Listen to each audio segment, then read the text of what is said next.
Welcome once again to Lehto's Law. Here's Steve Lehto. Got some spam this morning in my email inbox, and it was from somebody offering to sell me some Google reviews.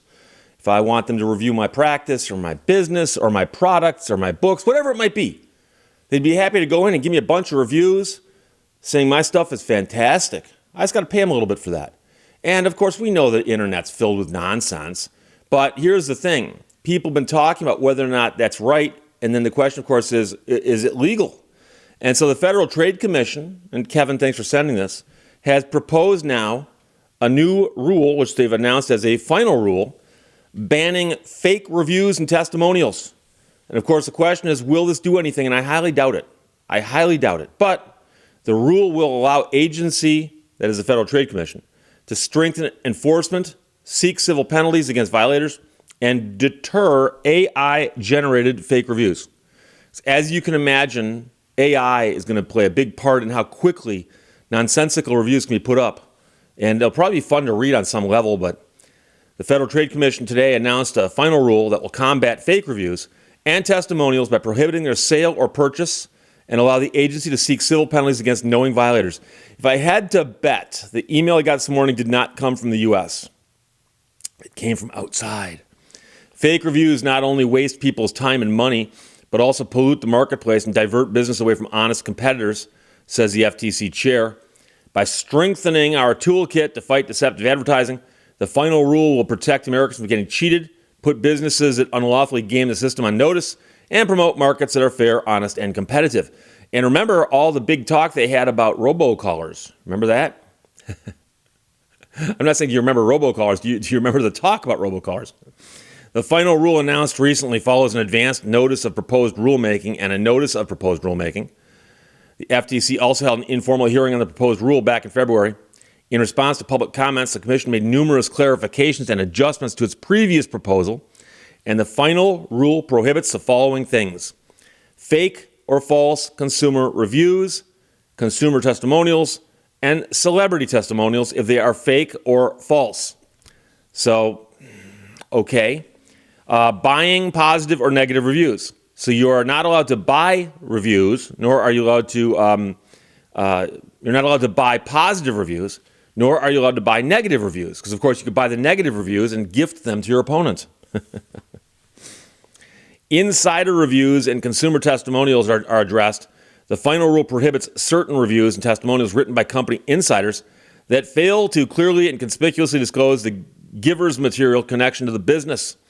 It prohibits such reviews and testimonials given by officers or managers. So your boss, they walk and say, look, can you go on Google this afternoon and write me a bunch of reviews about the company? Say we're good. Technically, it's against this rule now.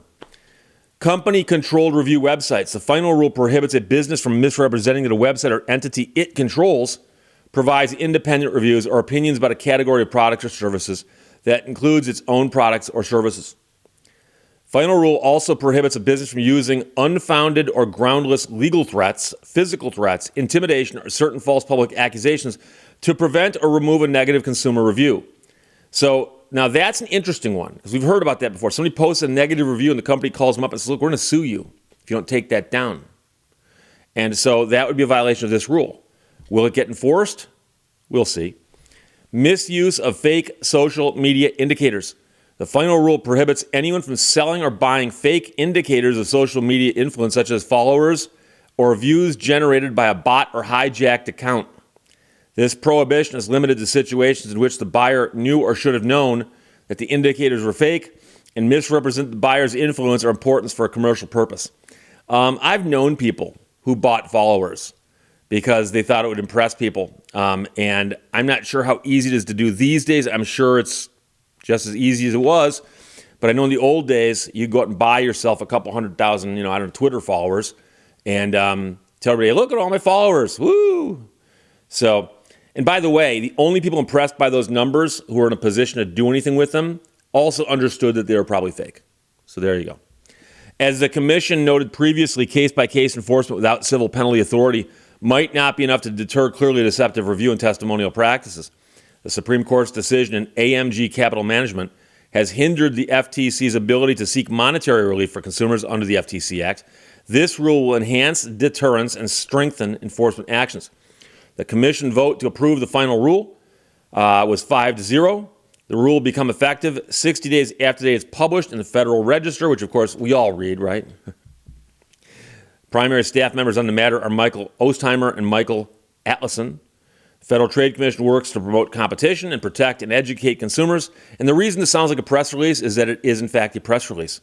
The FTC will never demand money, make threats, tell you to transfer money, or promise you a prize. I assume they put this here because people have actually done that. Called somebody, go, hey, this is the FTC, you've won a big prize. Just send us $29.95 to get it through customs. Learn more about consumer topics at consumer.ftc.gov or report fraud, scams, and bad business practices at reportfraud.ftc.gov. Follow the FTC on social media, read consumer alerts and the business blog, and sign up to get the latest FTC news and alerts.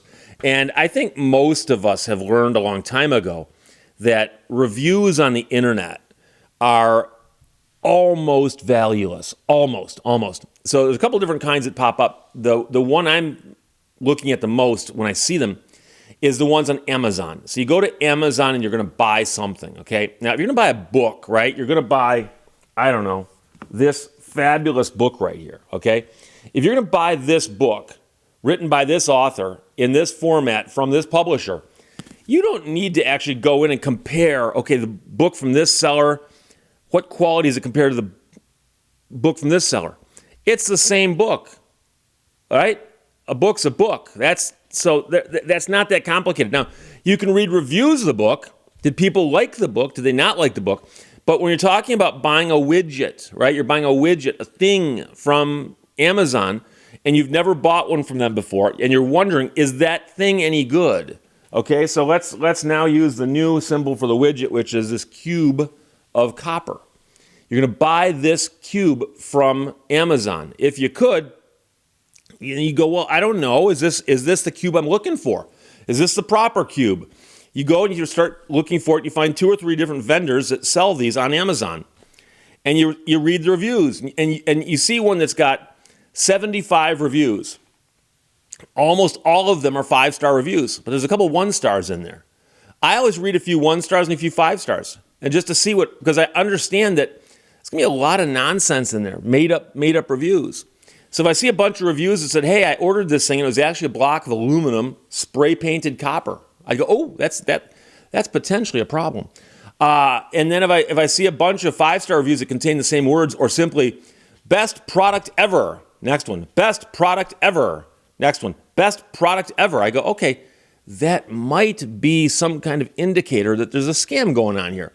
But I also tend to think if there's a book with 10,000 reviews, okay, that a good portion of them are real. And so I'll skim through some of them. But again, if it's just a review of the book and what's in the book, I'm not necessarily going to follow those because I generally buy books, I know what I'm looking for, and I get an idea and I go find the book. However, the Google reviews or the Yelp reviews are just a cesspool of nonsense because anybody can post anything. I could go on right now and review a bed and breakfast in Ukraine and talk about it and give it a good review or bad review, having never been anywhere near the place. And I can just do that because I have a computer. And then the other thing is there are places out there such as Airbnb and others where you can review someplace you've stayed at and it will confirm that you stayed there. But of course, the problem is that when you review the place, the person who owns the place gets to review you as a guest. And so you have this weird situation, relationship where people tend to give good reviews because they want to be reviewed well also. And I've heard stories of people who said, I stayed at this place, it was horrible, I left a legitimate review, and then they contacted me and said, well, if you give us that bad review, we're going to give you a bad review. So next time you go to stay at an Airbnb, someone's going to go, should I rent this person? They got this horrible review. So, there's all kinds of issues that go on with things like that.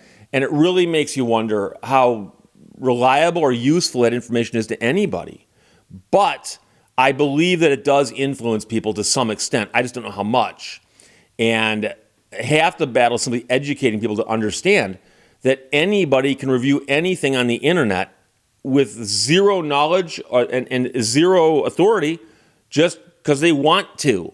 And we've all known people who did that, where they're a keyboard warrior and they want to go out and they're angry about something and they're out there just screaming and yelling about it in all caps. And there you go. So again, the new rule from the Federal Trade Commission addressing reviews on the internet prohibits fake or false consumer reviews, consumer testimonials, and celebrity testimonials. It prohibits buying positive or negative reviews. It prohibits insider reviews and consumer testimonials that are done by people who work at the company. It forbids company-controlled review websites. Like, you can't create your own website that praises your business.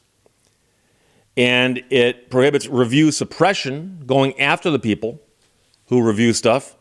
And it prohibits misuse of fake social media indicators, things such as, followers or likes or things of that nature. And most of these websites have got systems in place that can spot a lot of that. But some of them don't care because they'd rather look like their site gets so much traffic that all these people have got hundreds of thousands of followers. But once in a while they crack down on it. You'll actually see somebody's follower count drop dramatically. And I remember a couple of years ago, there's a famous family. I'm not going to say their name because I hate to give them publicity. But a famous family that's known for being influencers. In fact, that's pretty much all they do, is they apparently are influencers. And they used to always be mentioned in the media how many followers they had. They've got this many millions of followers. And then one day, a couple of companies went in and broomed out a lot of the fake followers. And suddenly they lost hundreds of thousands of followers, just disappeared. Where'd they go? Oh my gosh, maybe we should go look for them. No, they don't exist. Don't bother going to look. So there you go. Kevin, thanks for sending it. That's from a press release from the Federal Trade Commission. We'll see what, if anything, happens. I don't think much. Questions or comments, put them below. Let's talk to you later. Bye-bye. Thank you for watching Lehto's Law. Our lives are defined by opportunities, even the ones we miss.